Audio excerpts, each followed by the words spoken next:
Le 9 mai de chaque année, l'Union européenne fête la journée fondatrice de son unité. Cette année, toutefois, l'Union européenne, endeuillée par des dizaines de milliers de victimes à cause de la pandémie du Covid-19, préfère rendre hommage à tous les courageux professionnels qui, bravant tous les dangers, portent secours à ceux en détresse et adressent un message de compassion aux victimes, à leurs familles et leurs proches. C'est l'occasion de clamer que cette situation dramatique sera surmontée et unie. L'Union européenne et ses États membres en sortiront plus forts et mieux préparés pour l'avenir. C'est tout le sens de notre devise, unis dans la diversité pour devenir plus forts.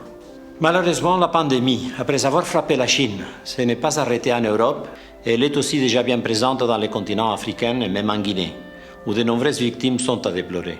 L'Union européenne, malgré les moments dramatiques qu'elle traverse actuellement, sera toujours aux côtés de la Guinée et de sa population. C'est la notion d'union dans l'adversité des peuples. L'Union européenne, conjointement avec les États membres en Guinée, en une seule équipe, apporteront sa meilleure contribution pour pallier aux souffrances des malades.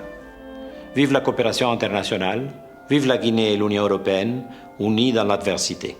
En ce jour de l'Europe, la France est plus que jamais présente pour accompagner la Guinée avec ses partenaires européens dans la lutte contre la pandémie Covid-19.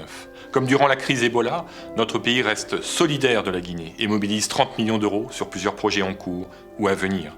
Je remercie les équipes France engagées dans cette action, notamment Institut Pasteur, l'AFD, Expertise France, le CERFIG, Alima, le Centre médical de l'ambassade et Air France pour l'acheminement du fret humanitaire. Chers amis guinéens, en ce mois de mai, alors que nous fêtons ensemble le jour de l'Europe, la pandémie du Covid-19 sévit partout dans le monde.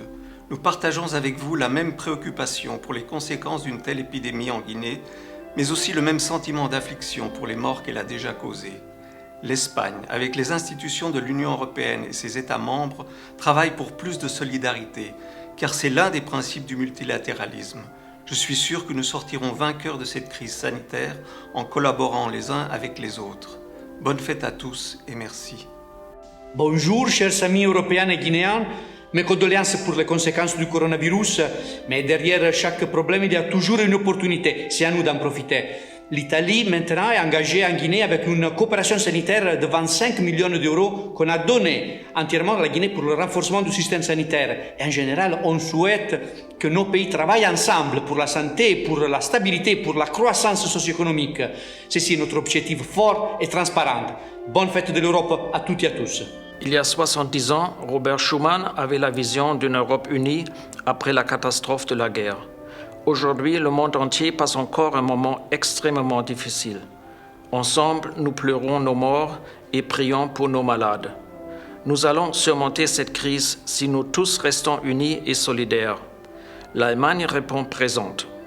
L'humanité tout entière est affectée par le Covid-19. Toutes les victimes méritent notre plus profonde compassion. Déjà durant la crise Ebola, la Belgique était présente aux côtés du peuple guinéen. Et c'est toujours le cas aujourd'hui. La Belgique, qui compte une diaspora guinéenne forte et dynamique, est là, renforcée et plus active que jamais. Conjointement avec l'Union européenne, nous mobilisons des moyens pour soutenir le plan de riposte national. Bonne fête de l'Union européenne à toutes et à tous.